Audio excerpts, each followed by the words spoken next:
Well, I thought I would share my background, my experience, my qualifications, my expertise that I drank. I drank for nearly 35 years. And that's a lot of what I bring to the table, is that I know what it feels like to be a mother, a wife, a working mother and wife, trying to establish a career, trying to be my best in that space, and trying to manage my children, and also being married, and relationships and friendships, and so I drank. Okay, so the other things about me is that I worked in the natural products industry for about 15 years, meaning like healthy lotions and potions and elixirs, face care, creams, just, really cool stuff. And this was back in the day when people were still making a lot of the stuff in homemade, in their kitchens. And so part of that expertise and experience is I was very fortunate to work for companies that were very mission driven, very focused on being either thought leaders, traditional, pure, fair trade, organic, sustainable, like really truly stewards of the earth, and having reverence for, humans and clean quality products. And so working for these companies, as far as I know, still have never sold. They've never sold to some of these larger corporations that, unfortunately, I say unfortunately, there's unfortunate parts about it, that are, these large manufacturers that are, well, I don't know if I should name any names, but, think about some large cleaning fluid organizations, companies.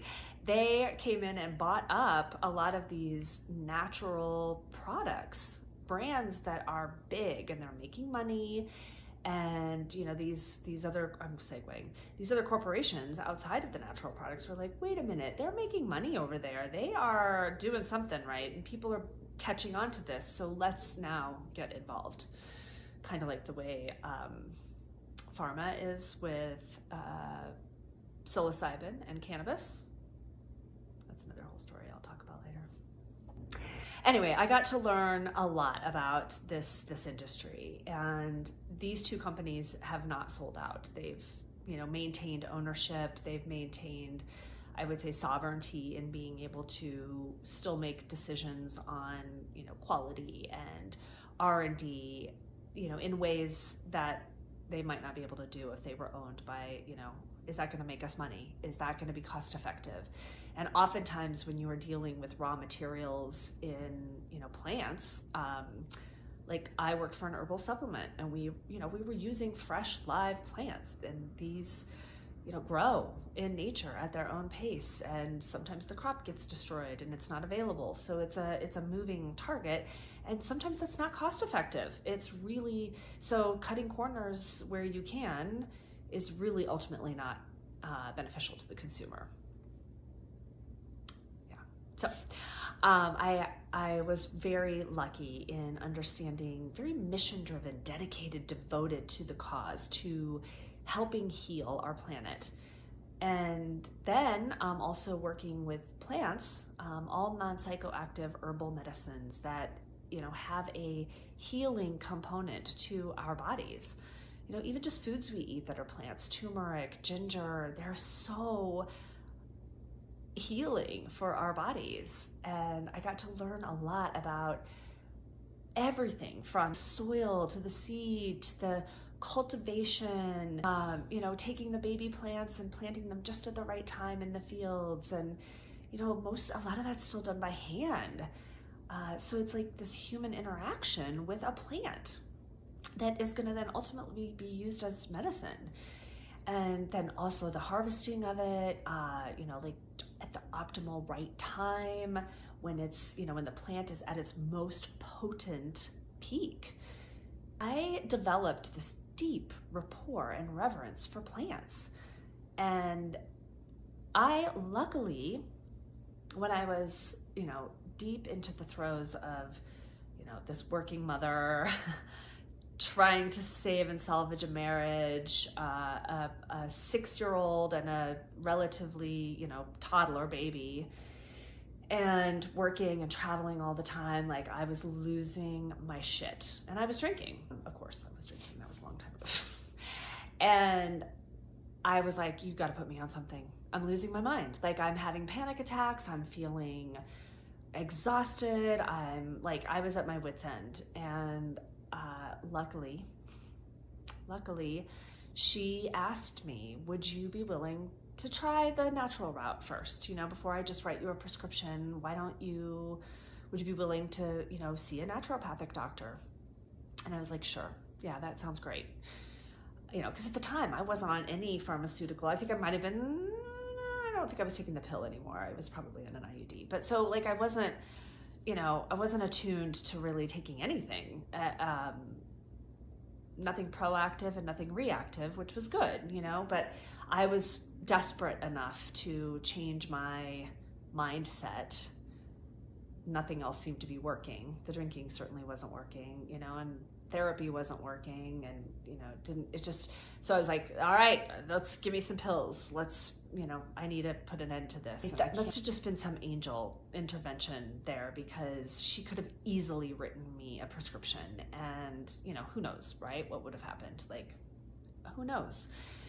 But she introduced me, and I immediately started taking supplements, and my sleep improved almost immediately, and a lot of the anxiety, it went down several notches.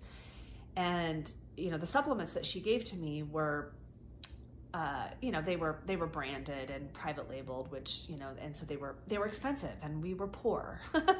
We were house cash poor with 2 little kids. So I took myself to a natural products store, and there was this awesome person who still works there, by the way. I see him every now and again, and I told him, thank you for helping save my life. He took an hour out of his, he was there working, but he took an hour and spent with walking me around the aisles, talking with me about different adaptogens, what they're good for. I was putting together some of the right combinations, and it was working, and it was working really well. And fast forward, I don't know, maybe 6 months, I then started working for an leading herbal supplement manufacturer. And then it was a whole new world opened up to me. I then became very entrenched in learning about farming, the cultivation, the seeds, the soil. I'm just having it opened my eyes deeply to where the care and keeping that goes into plants and farming, and how hard the work is. But it took me a few years to really develop a deep appreciation for that. At first I was like, this is cool, but it took a while to sink in, and I was still a city girl, and I was like, who would live out here on a farm? And now I'm like, how do I get to a farm?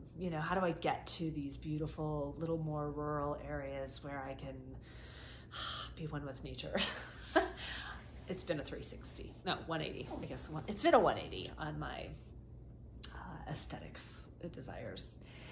Anyway, so I have a background in herbalism. Why I'm telling you about my herbalism experience, background, reverence, is that plants saved my life. I very quickly improved my sleep and my health, and I ended up, just really incorporating them into my life, and my immune system changed, my sleep changed, and even though I was drinking, there was some significant impact. They work. Plants work. And so I have a deep reverence for that. And I also have a very deep knowledge and experience in providing replacement options. When you do stop drinking, there's an emotional and physical dependence on this substance. So while we're changing our mindset, we are building our fortitude, we are creating our empowerment, we are learning how to heal, we are learning how to deflect the myths and the stigmas. We're in practice mode. You're still in this space of I feel like that made me feel better. And so how do we alleviate the real true stress that is around us, that has permeated our systems? How do we still manage our sleep, our nerving system? We are getting our emotional state of being into homeostasis, where it properly functions in in its natural state. Like our systems can do a lot of this if it's not, depleted or poisoned. I've created a lot of replacement mocktails, functional drinks, or just utilization of different herbs that are very impactful and effective for sleep, for stress, for anxiety, for nervines, your nervous system, repairing our cognition. Yeah, just homeostasis and getting our bodies, getting them optimized. So that's where I'll stop on qualification number 1. And next I'll be sharing about my life coaching and conscious communicating and coaching, just life lessons.